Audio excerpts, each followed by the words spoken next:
जम्मू कश्मीर दीआं मनमोहक वादियां जिथे खिच दा केंद्र हन, उत्थे इत्थे स्थित धार्मिक स्थान लखां श्रद्धालुआं दी आस्था दा केंद्र भी हन।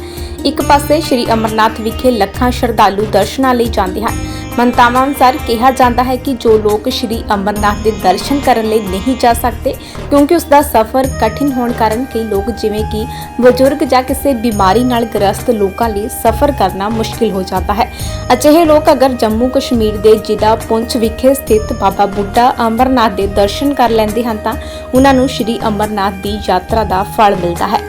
साडी टीम ने बाबा बुड्ढा अमरनाथ के दर्शन किए अते पुजारी जी अते मौके ते मौजूद मंदिर के ट्रस्टी नाल भी गलबात की अते मंदिर के इतिहास बारे जानकारी प्राप्त की। आओ तुसीं भी मंदिर के दर्शन करो अते पुजारी जी तो मंदिर के इतिहास बारे कथा सुनो। दास चैनल न्यूज़ लई संदीप डोगरा की रिपोर्ट। बोलो श्री बाबा बुड्ढा अमरनाथ की जय। ओम ब्रह्म कमजामहे सुगंधि मुष्टिवर्धनम उर्वारुकमिवंदनात् मृत्यो मोक्षे मामितात। बोलो श्री बाबा बुड्ढा अमरनाथ की जय। सबसे पहले जितने भी भगतगण हैं पूरे हमारे विश्व में जो इस चैनल के माध्यम से बाबा बुड्ढा अमरनाथ जी के दर्शन कर रहे हैं, बोले बाबा बुड्ढा अमरनाथ जी उनका कल्याण करें और बाबा बुड्ढा अमरनाथ जी जो है उनकी मनोकामना पूर्ण करें, हमारी यही प्रार्थना है। तो इनके चैनल के माध्यम से जो आपको बाबा बुड्ढा अमरनाथ जी के दर्शन हुए, इनका भी बहुत बहुत धन्यवाद। ये कहा जाता है कि ये स्थान जो है बहुत प्राचीन स्थान है, कहा जाता है आज के समय का नहीं है, ये स्थान जो है सतयुग के समय का है। सतयुग में जो है भोलेनाथ जी यहाँ पर कैसे विराजमान हुए, कहा जाता है सतयुग में जब भोलेनाथ जी ने माता पार्वती जी से विवाह किया तो माता जी के मन में इच्छा उत्पन्न हुई कि मैंने जो है अमर कथा सुननी है। तो उन्होंने भोले बाबा जी से प्रार्थना की कि आप हमको अमर कथा सुनाएं कैलाश पर्वत पर। तो भोलेनाथ जी ने जो है उनकी जो अभिलाषा थी उसको पूर्ण करने के लिए उन्होंने कहा कि हम जो है पृथ्वी लोक पर अमर कथा करेंगे। तो ये निश्चय होने के बाद जब भोलेनाथ और पार्वती माता जी कैलाश से यहाँ पहुँचे तो ये स्थान जो है उनको बहुत प्रिय लगा, अच्छा लगा। तो बाबा जी ने जो है भोलेनाथ जी ने निश्चय किया कि अमर कथा यहीं पर माता जी को सुनाई जाएगी। तो कहा जाता है जब कथा शुरू की गई तो कारणवश क्या हुआ कि माता जी को नींद आ गई, माता जी सो गई और भोले बाबा जी कथा कर रहे थे। कथा जो एक पेड़ था, पेड़ पर घोंसले में 2 कबूतर थे, कथा उनने सुननी शुरू कर दी। तो कहा जाता है जब कथा समाप्त हुई, जो 2 कबूतर कथा सुन के वो दोनों अमर हो गए। जब कथा समाप्त हुई तो माता जी की जो है नींद टूटी, तो माता जी ने जो है भोलेनाथ जी से प्रार्थना की कि आप मेरे को अमर कथा सुनाएं। तो भगवान ने कहा मैं अमर कथा सुना के समाप्त कर चुका हूँ। तो माता जी ने कहा मैंने कथा नहीं सुनी। इस पर जो है भोलेनाथ जी को क्रोध आ गया कि जब मैं कथा कर रहा था, कथा कौन सुन रहा था। जब उनने अपने दिव्य दृष्टि से देखा जो 2 कबूतर कथा सुन के अमर हो चुके थे वो दिखाई दिए, भगवान जी को और क्रोध आया। तो भगवान जी उनको मारने के उनके पीछे भागे, वो यहाँ से भाग के श्रीनगर बर्फानी अमरनाथ गुफा में जाके छुप गए। कहा जाता है जब यहाँ से भोलेनाथ और माता पार्वती जी श्री बर्फानी अमरनाथ जी गुफा में पहुँचे तो माता जी ने जो है भोलेनाथ जी से हाथ जोड़ के प्रार्थना की कि ये अमर हो चुके हैं, अमर चीज़ कभी नष्ट नहीं होती, अमर चीज़ कभी मरती नहीं, आप इन्हें क्षमा करें तो हमें जो है वापस अमर कथा सुनाएं। तो भगवान जी ने जो है भोलेनाथ जी ने जो है माता जी की प्रार्थना स्वीकार की। स्वीकार करने के बाद जो है माता जी को बर्फानी अमरनाथ जी में जो है कथा सुना के अमर किया गया। कहने का भाव है कथा जो है श्री बाबा बुड्ढा अमरनाथ जी से शुरू हुई और समाप्त जाके जो है बर्फानी अमरनाथ में हुई। जो अंदर आप देख रहे हो यही बाबा बुड्ढा अमरनाथ जी हैं। ये स्थान जो है स्वयंभू है, खुद प्रकट है। ये जो है सतयुग के समय का है। इसके ऊपर ये आप पालकी देख रहे हो, ये पूरा एक ही पत्थर का है, ये भी स्वयंभू है। ये कहा जाता है ये भी सतयुग के समय की प्रकट है।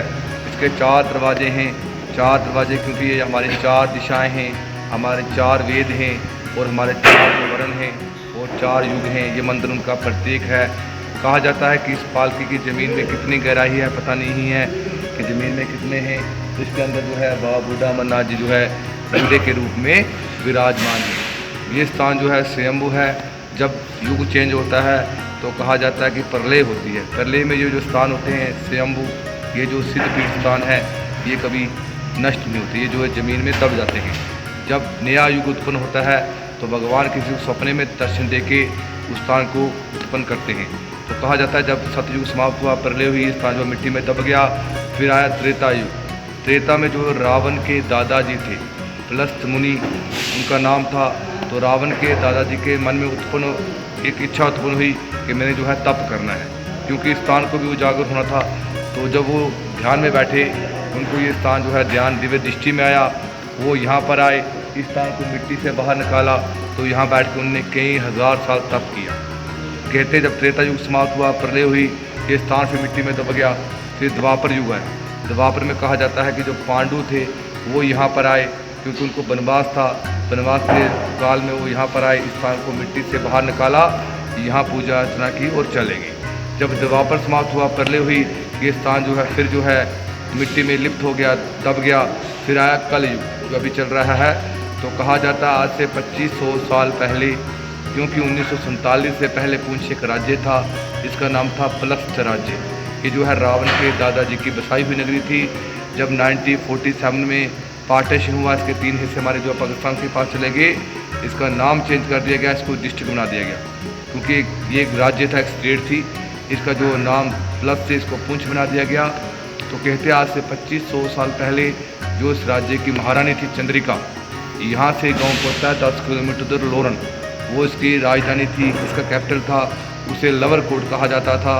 तो महारानी चंद्रिका क्या करती थी, हर वर्ष सावन के महीने में वहाँ से अपनी पालकी में बैठ के सैनिकों के साथ श्री बर्फानी अमरनाथ जी के दर्शन करती थी, क्योंकि ये स्थान जो है मिट्टी में दबा हुआ था। तो कहा जाता है एक वर्ष का वक्त सावन के महीने में जो है मौसम ख़राब हो गया, बर्फ़बारी पड़ गई, रास्ते जो है बंद हो गए। तो महारानी चंद्रिका वहाँ जो बर्फानी अमरनाथ जी के दर्शन नहीं कर पाई। उसको बोलना जी से बहुत प्रेम था, उसको जो है बोलना जी की बहुत भक्ति थी। उसके मन में जो बेचैनी शुरू हो गई कि मेरे को भगवान ने जो है इस साल दर्शन के लिए क्यों नहीं बुलाया, मुझसे कोई गलती हो गई है या कोई त्रुटि रह गई है। तो कहा जाता है रानी ने क्या किया, हठ योग, खाना पीना सब त्याग दिया कि मैं जब तक मेरे को भगवान के दर्शन नहीं हुए मैं अन्न जल कुछ ग्रहण नहीं करूँगी, मैं जो है मृत्यु को प्राप्त करूँगी। तो आप जानते हैं जो थोड़े दिन खाना नहीं खाएगा, जो पानी नहीं पिएगा, उसका शरीर जो है कमज़ोर हो जाता है, वीकनेस पड़ जाती है। तो रानी की यही स्थिति होगी। रानी जो अपने शैया बेड पर लग गई, रानी का चलना बैठना जो है बहुत मुश्किल हो गया। जो उसकी दासियाँ थी वही उसको नित्य कर्म कराती थी। थोड़े दिन और बीतते हैं तो रानी को स्वप्न आता है। स्वप्न में महादेव एक बूढ़े महात्मा का रूप धारण किए हुए रानी को दर्शन देते हैं और रानी से बात करते हैं कि आपको क्या परेशानी है, जो आप अंजल क्यों नहीं करना चाहती। तो रानी जो है सारी कथा बताती है। तो महात्मा जी कहते हैं आपको कहीं जाने की जरूरत नहीं, आपको आपके ही राज्य में दर्शन होंगे। इस पर रानी का स्वप्न टूटता है। सुबह होती है तो रानी सोचती है ऐसे ही कुछ सपना आया होगा। सुबह वही भोले बाबा बूढ़े महात्मा के रूप में रानी के महल में प्रकट हो जाते हैं। प्रकट होने के बाद जो है भिक्षा के लिए आवाज़ देते हैं। जब भिक्षा के लिए आवाज़ देते हैं तो रानी की दासियाँ भिक्षा लेके बाहर आती हैं। तो जब वो महाराज को भिक्षा देने लगती हैं तो महात्मा जी मना कर देते हैं कि भिक्षा लूँगा तो मैं रानी के हाथ से लूँगा, किसी और के हाथ से नहीं लूँगा। जो दासियाँ होती हैं वो झगड़ा शुरू कर देती हैं, बहस करती हैं कि रानी बीमार है, चल नहीं सकती, बैठ नहीं सकती, आपको भिक्षा कैसे देगी। तो महात्मा जी कहते हैं आप जाके रानी को मेरा संदेश दे। इस पर एक दासी उनकी बात मानती है। मानने के बाद जो कमरे के अंदर एंटर करती है। एंटर करने के बाद जब रानी को संदेश देती है, क्योंकि वो साक्षात भोलेनाथ होते हैं, जब रानी को संदेश मिलता है, संदेश में इतनी पावर होती है कि जब रानी को संदेश मिलता है, भोलेनाथ जी के प्रभाव से रानी के शरीर में जान आती है, उठती है और चलना शुरू कर देती है। बाहर आके देखती है वही महात्मा जी जो है रानी से बात करते हैं कि आपने जो है मेरे को पहचाना। रानी बोलती है हाँ, क्योंकि रात को सपने में आए थे। तो रानी हाथ जोड़ के प्रार्थना करती है कि आप हमको स्थान बताइए। फिर वहाँ 10 किलोमीटर दूर रानी की पालकी तैयार की जाती है। पालकी में रानी को बैठाया जाता है, सैनिकों को साथ लिया जाता है, महात्मा जी को साथ लिया जाता है। वहाँ से कीर्तन भजन करते करते यहाँ पहुँचते हैं। जब यहाँ पहुँचते हैं स्थान जो है पूरा मिट्टी में दबा होता है। महात्मा जी स्थान को पहले मार्ग करते हैं। मार्ग करने के बाद जो सैनिकों को कहते हैं जगह खोदो। जब जगह खोदते हैं पहले ये पालकी निकलती है।